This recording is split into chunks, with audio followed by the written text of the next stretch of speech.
हे बघा म्हणजे असं गर्द झाडीमध्ये खालती आलात तर अगदी निवांत शांत असा वारा असतो. चहूबाजूला सगळीकडे झाडं आहेत आणि तुम्हाला ते समोर दिसत असेल गरम पाण्याचं कुंड. या मंदिराची आख्यायिका आहे ते शंकराला सकाळी व संध्याकाळी गरम पाण्याने आंघोळ घातली जाते.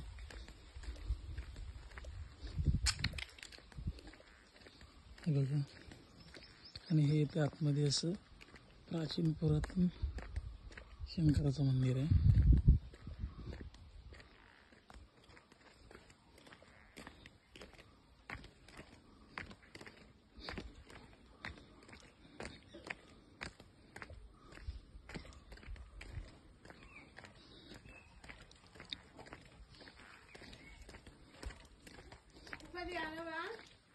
मी सकाळी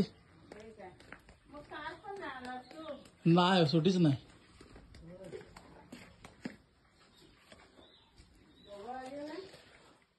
नाही मी आता एकटा चालू आहे.